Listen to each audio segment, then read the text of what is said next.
Hello. My name is Aniruddha, and I welcome you to this mini tutorial on how to paint a quick watercolor bird. I am super excited about this video. This is probably one of my best videos that I have recorded for YouTube. So I would ask you to hang around till the very end. I promise you will not be disappointed.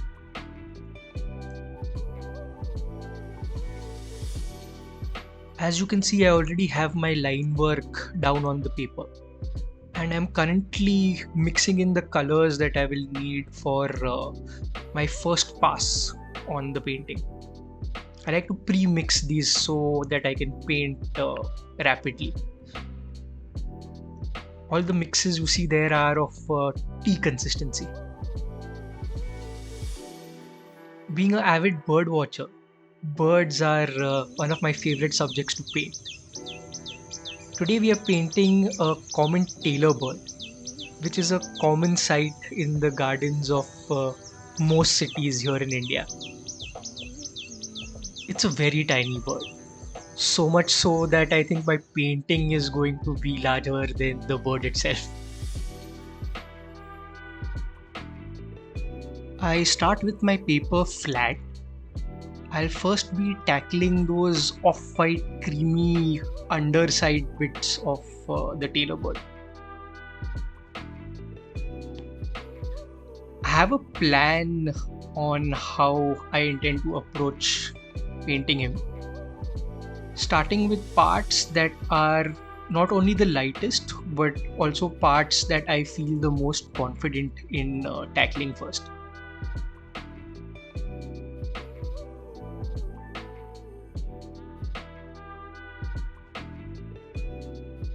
Some of those underside bits may look a little dark in comparison to the reference photo at this point, but that is because we are starting on a absolutely white paper.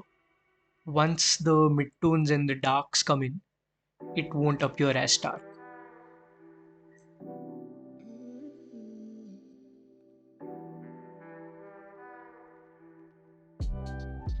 I'm trying to keep the parts that I'm working on connected. However, in this particular instance, it is not that crucial.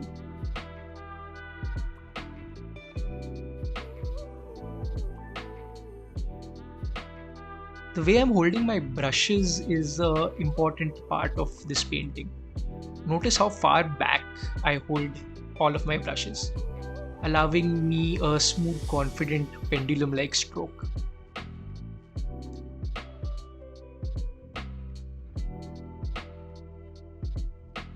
At any given instance, I have 2-3 brushes at my right hand side. This means that when I need to change color, I can simply change brush.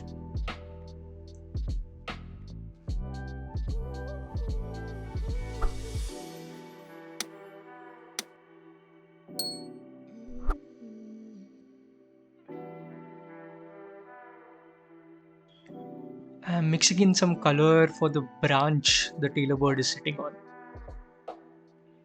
In the branch, I do not want accurate details. I am more concerned with texture. I am using the side of my brush to get some dry brush marks. The paper I am using is rough, so it is a lot easier to get such texture.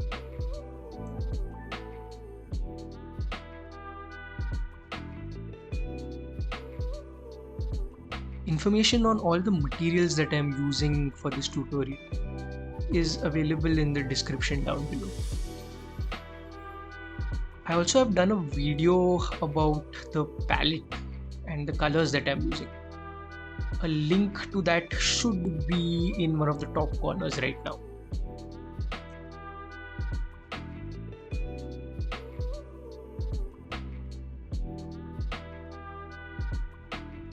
Initially, I did not plan to touch those eye markings of his in this first pass. But as I got started, I just felt that the time was right. Quite often the painting itself tells you what it wants. I feel the same way about the beak, so I am going to put down a little paint there as well.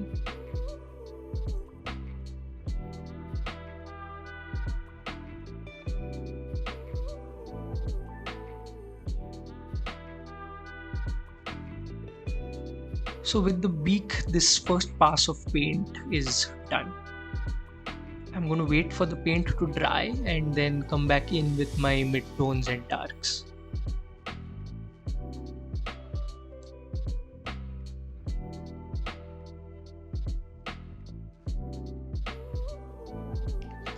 If you are enjoying this video, you will absolutely love my full-length, in-depth watercolor bird painting class over on Skillshare. There is a link in the description below which will give you free access to this class. Alright, now back into the video.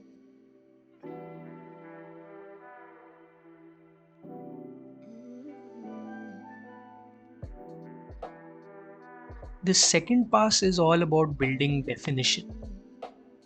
I am going to start with the Tailorbird's head. I'm going to add some darker pigment and add a little bit of texture.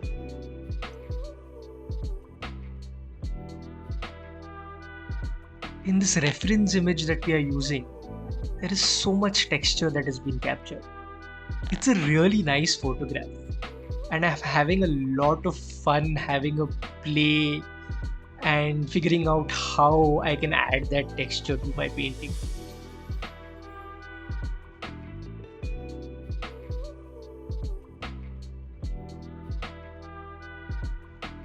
One trick I often use is I use this damaged flat brush to add texture. You can see how I'm using it to give the impression of feathers on that shoulder part. As I move towards the tip of his wing, I change the color on my brush and I go darker and darker.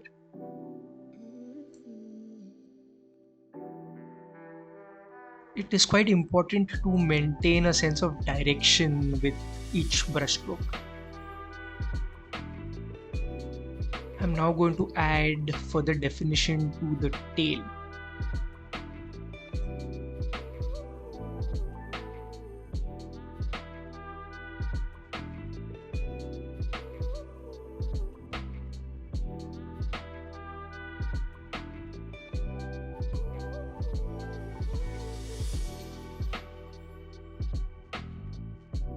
Next, I'm going to tackle that dark patch on his neck. Here, a very important aspect is the edges of this mark, because getting the edges right means that you maintain the impression of feathers. I am adding some darker pigment to his belly. Hopefully this will make the belly appear round.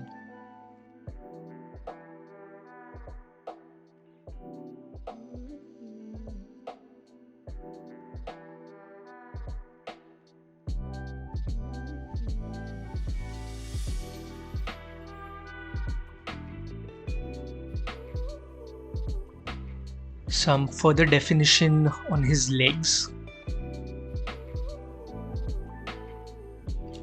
And some further definition on the dark parts of his wings.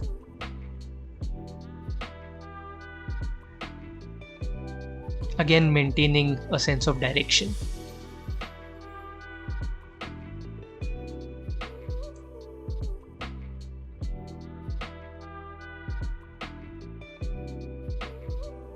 For all these hard-edged narrow marks, I am using my synthetic number 3 brush.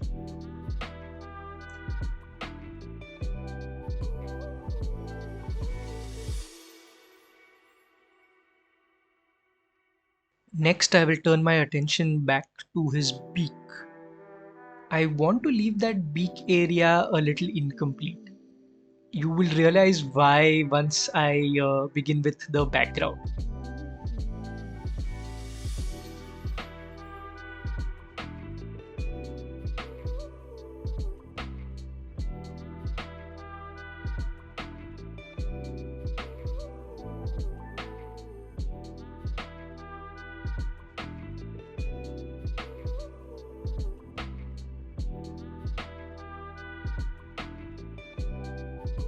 The last section I need to tackle in this second layer is the branch.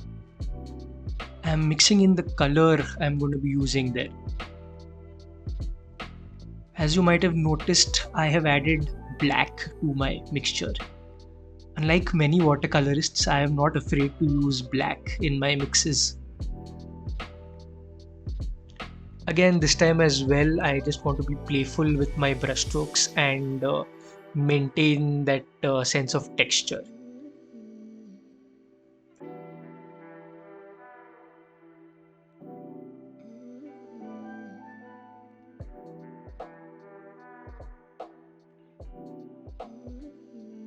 Next, we will turn our attention to the Tailorbird's eye.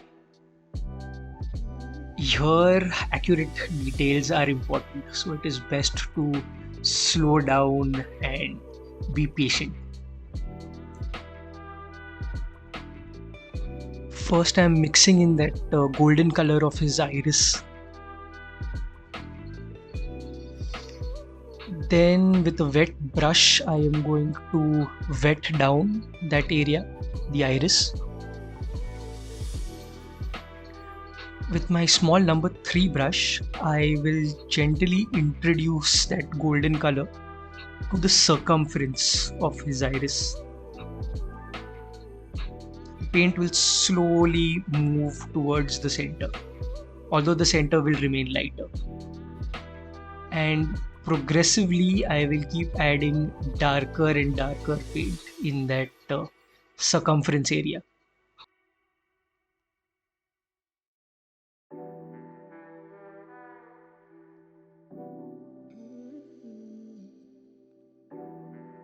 I now need that iris section to be almost dry before I add in the eyeball. I wait for this specific point so that the eyeball doesn't have a very hard edge.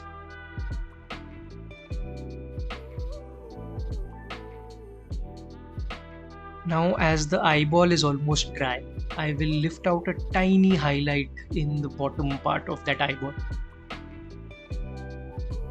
Patience is key in this section.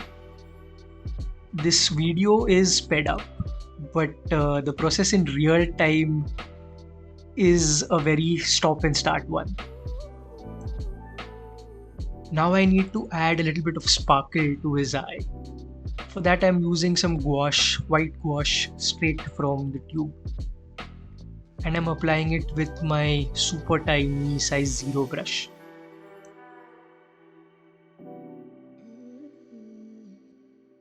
The Tailorbird is more or less done. Now on to the area that I'm the most excited and afraid for. The splashy background.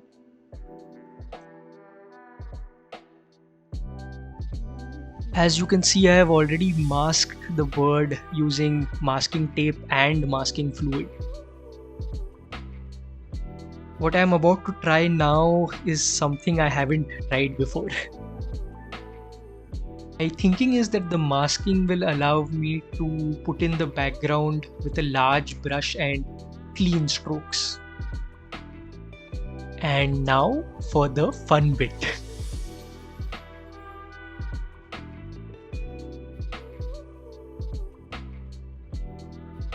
Now I had planned each of these steps right from the composition phase of this painting. However, one has absolutely no control with regards to the shape that blown paint will take up. You just have to trust the process. I'm going to splash in some transparent phthalo blue in that opaque lavender background section, just to create a greater sense of interest there.